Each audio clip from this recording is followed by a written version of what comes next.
आंब्याचे लोणचं बनवण्यासाठी इथे आपण आंबे कट करून घेतलेले आहे, मोहरीची डाळ आहे, हळद आहे, चटणी आहे आणि मीठ आहे.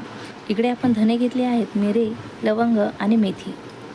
हे आपलं सर्व साहित्य आपल्याला मिक्स करून घ्यायचं आहे. हळद, मीठ, चटणी हे व्यवस्थित आपल्याला एकजीव करून घ्यायचं आहे, मिक्स करून घ्यायचं आहे. त्यानंतर कढईमध्ये तेल घेतलं आहे आणि धने, मिरे आपले सर्व आहेत ते आपल्याला तळून घ्यायचे आहेत. हा व्हिडिओ मी काढायचं विसरले. तर आपण हे तेलामध्ये सर्व तळून घेतलेलं आहे आणि जे काय आपलं मिश्रण आहे त्या मिश्रणामध्ये एकदम गरम गरम कडक असं टाकून घ्यायचं आहे. छान याची फोडणी बसली पाहिजे, असा तडका बसला पाहिजे असं आपल्याला तेल गरम करून घ्यायचं आहे. बघू शकता छान असं मिक्स झालेलं आहे आपलं मिश्रण. आता यामध्ये आपल्याला लसूण टाकायचं आहे.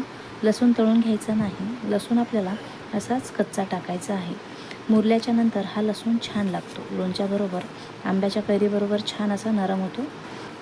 आता या मिश्रणामध्ये आंबे आपण फोडून घेतलेले ते मिक्स करायचे आहेत. व्यवस्थित असे मिक्स करूयात आणि या सर्व फोडी आपण मिक्स करून घ्यायच्या आहेत. हे मिश्रण त्या आंब्याच्या फोडीला लागलं पाहिजे असं आपल्याला व्यवस्थित मिक्स करून घ्यायचं आहे.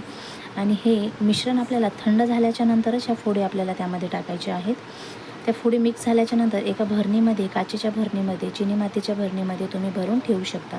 बघू शकता छान असं लोणचं आपलं तयार झालेलं आहे. आणि हे लोणचं आपण भरणीत भरल्याच्या नंतर 2 दिवसांनी किंवा 1 दिवसांनी व्यवस्थित असं मिक्स करून घ्यायचं आहे, हलवून घ्यायचं आहे आणि 8 दिवसांनी खाण्याच्या योग्य होतं. हे छान असं पाणी सुटतं ह्याला. लोणचं आपलं तयार आहे. तुम्ही तुमच्या घरी नक्की बनवून बघा आणि व्हिडिओ कसा वाटला ते नक्की कमेंट्स करून कळवा. धन्यवाद.